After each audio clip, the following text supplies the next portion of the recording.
угол. Не ты угол, а локоть. Ничего страшного в этом нет. Это опыт, я просто пробую. Моя задача сегодня научить вас бороться за один день.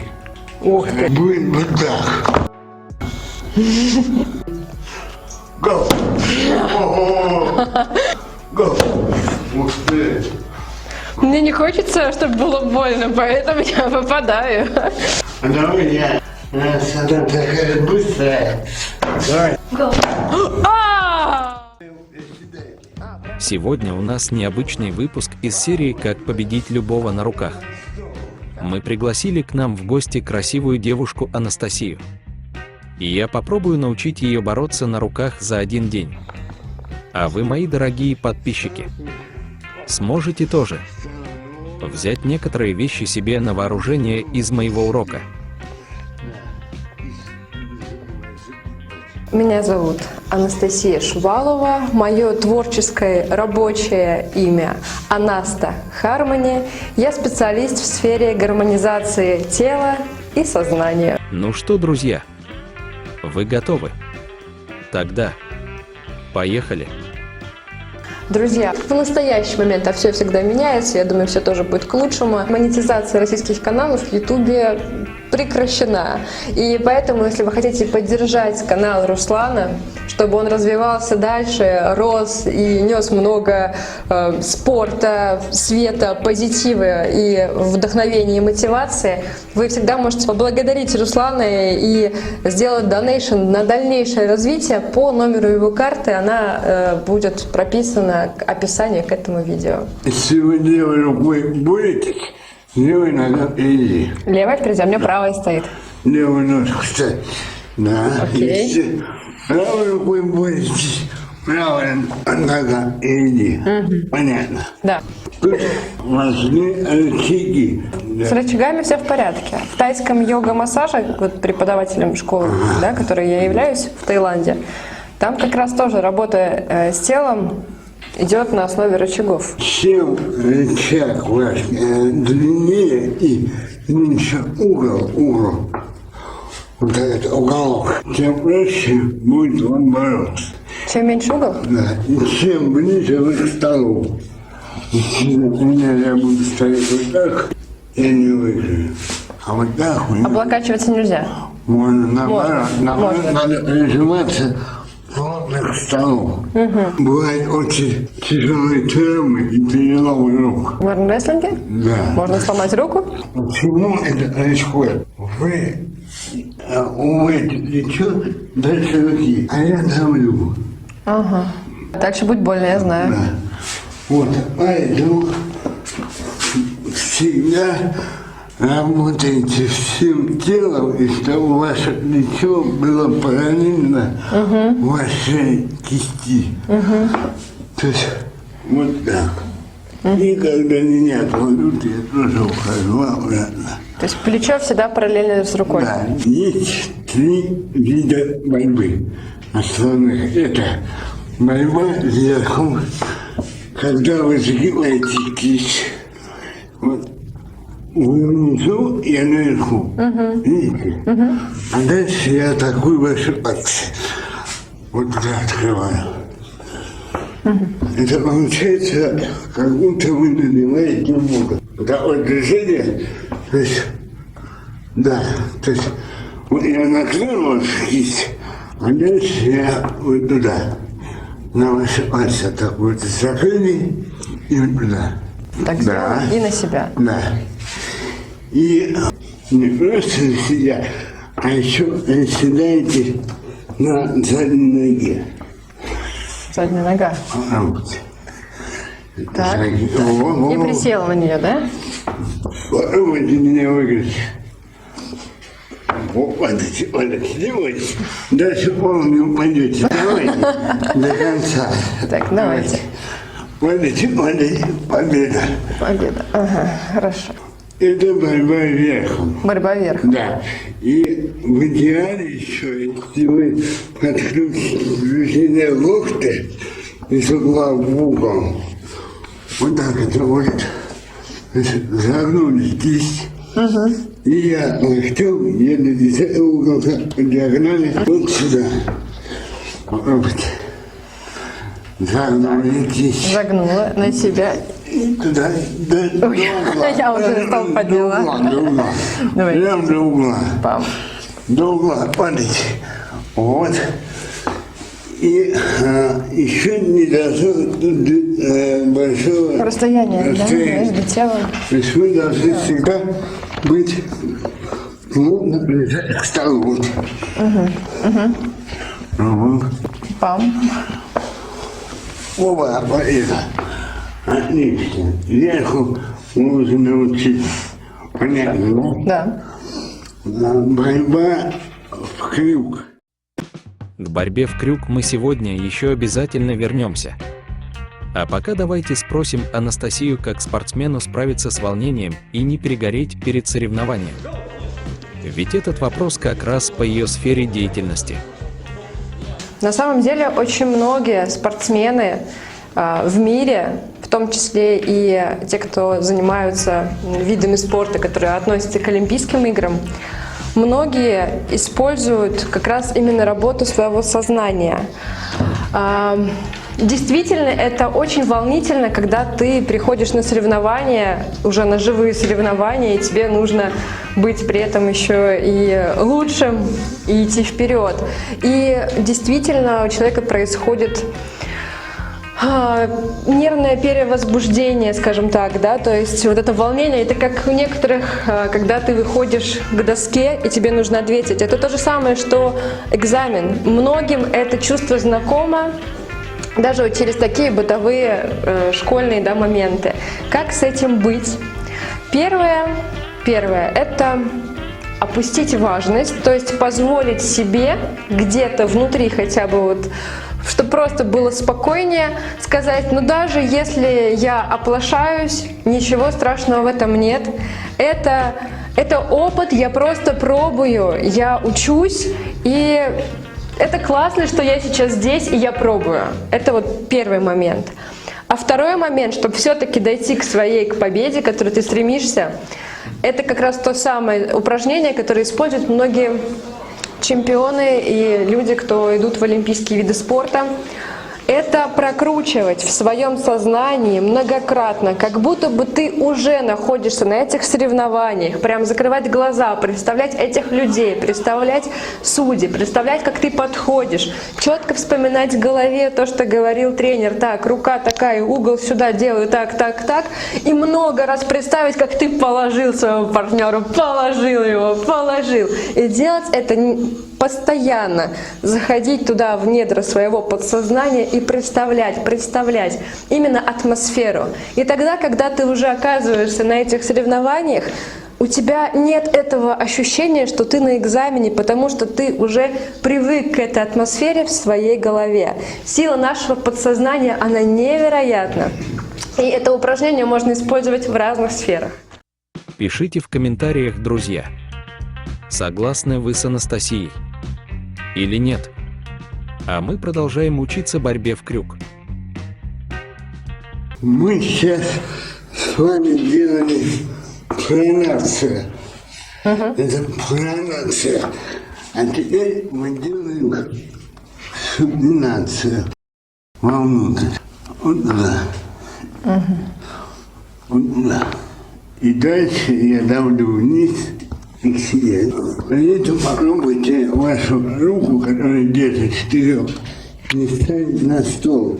А держать на весу. Ее нельзя ставить, да? Можно, только вы когда боретесь, она вам не дает уйти. А когда оп, и улетает.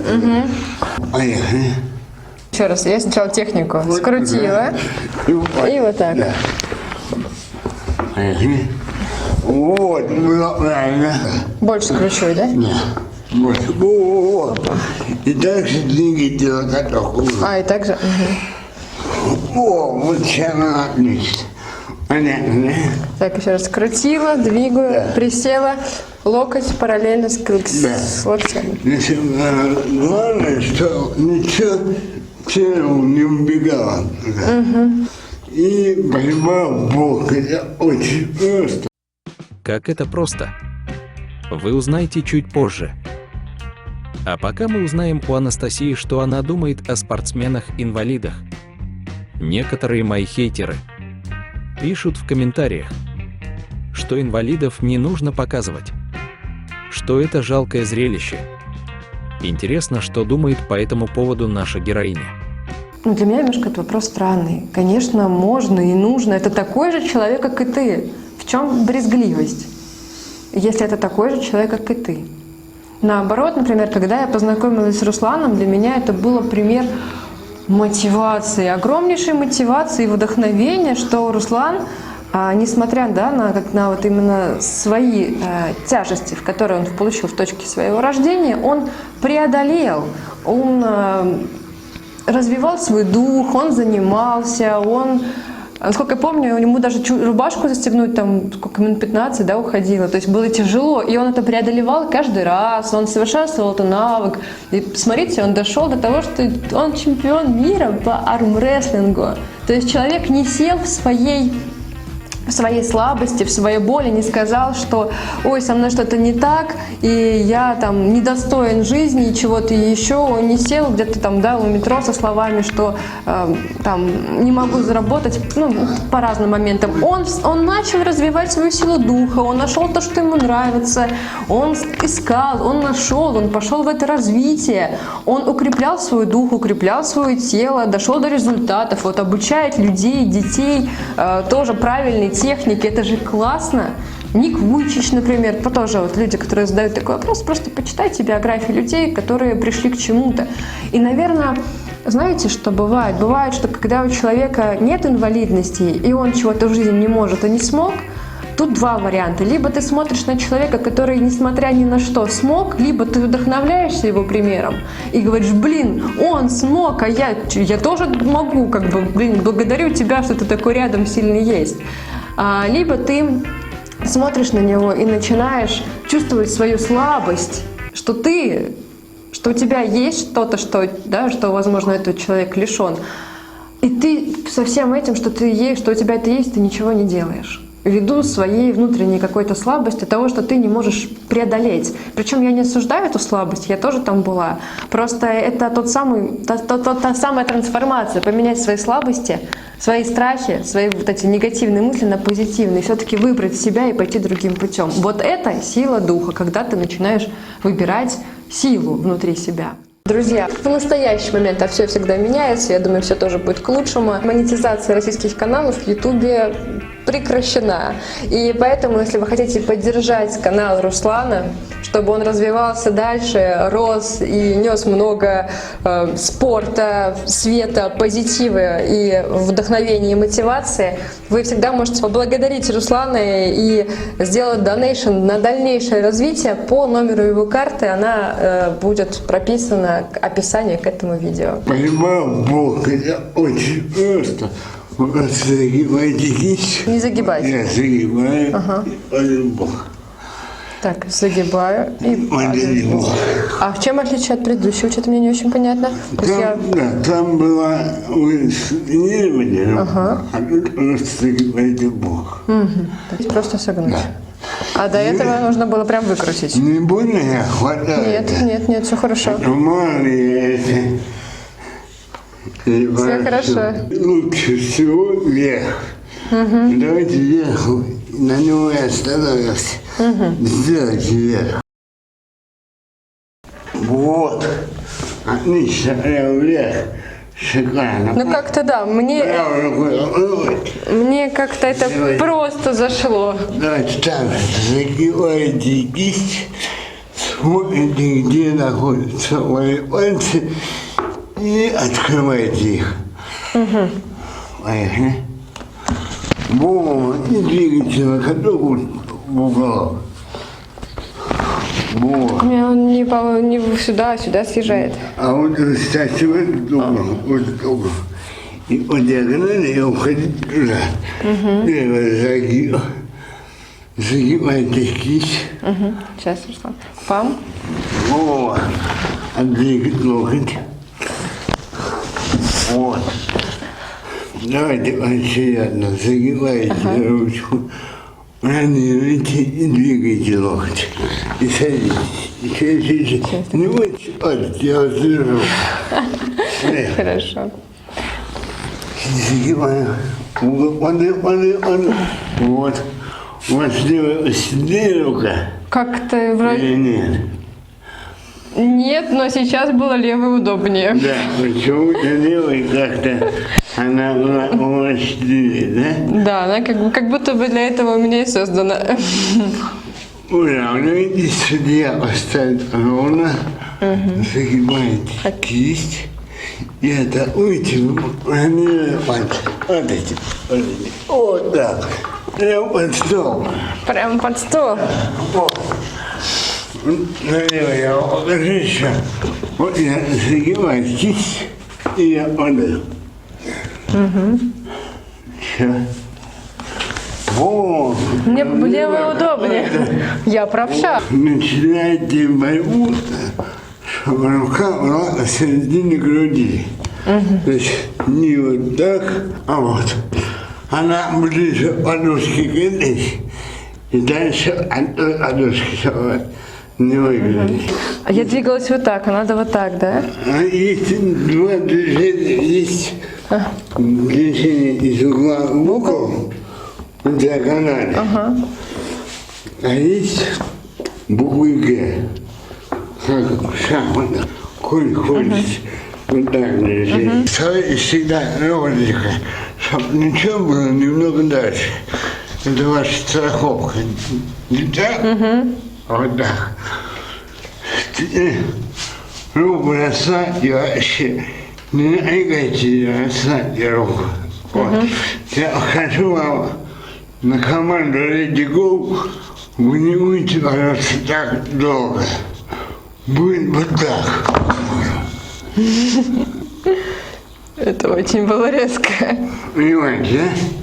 Теперь попробуйте сделать то же самое. Вот. Отлично. Ой, Руслан, прости. Вот. И осложним задачу. Руку расслабляйте и кидайте их.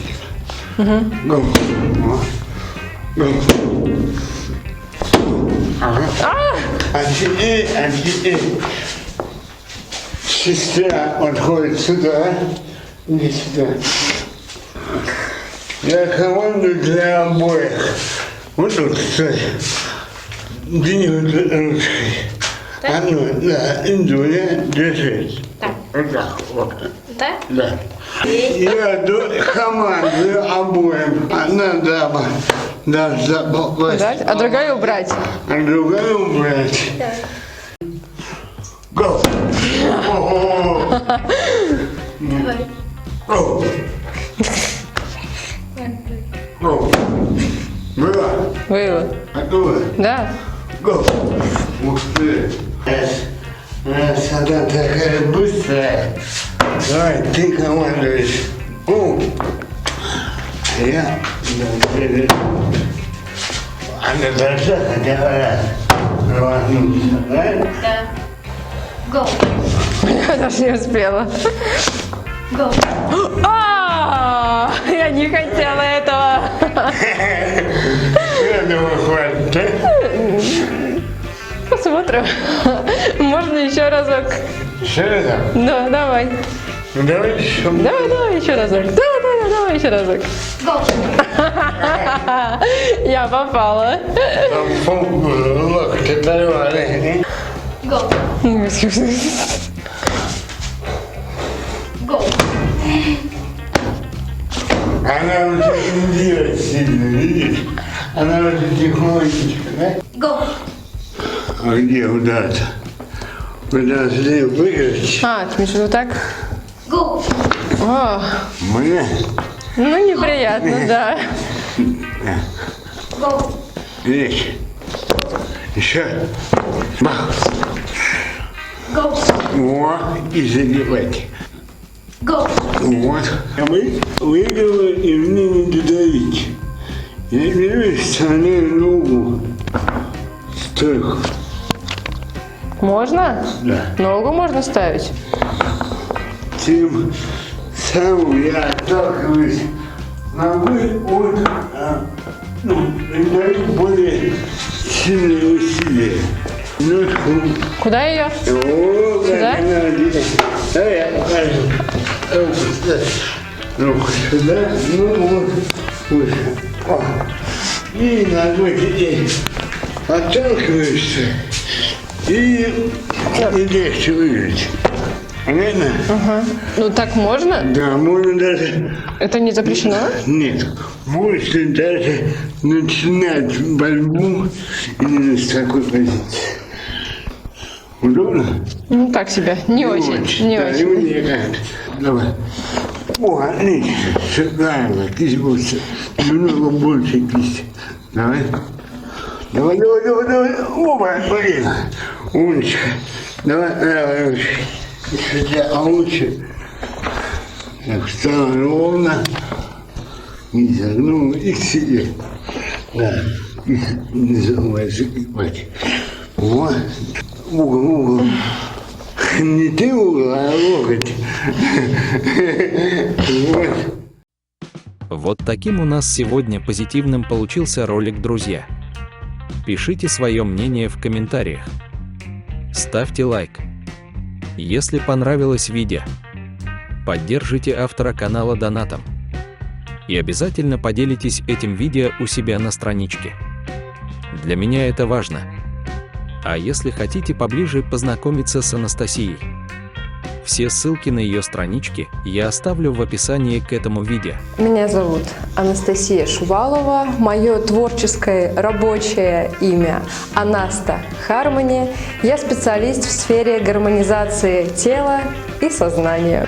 Когда я училась на инструктора по практике тайского йога-массажа, Нордбуран, мои преподаватели говорили, что если человек болеет в теле, то значит, что у него где-то перекрыт канал радости жизни. То есть наше тело начинает болеть, тогда мы, опять же таки, когда мы уходим где-то от себя. И именно с этой позиции философии иду я по жизни и работаю с людьми, помогаю им вернуть себя, свою улыбку, легкость, радость жизни. И, конечно, прежде всего я шла этой дорогой сначала через свой жизненный путь.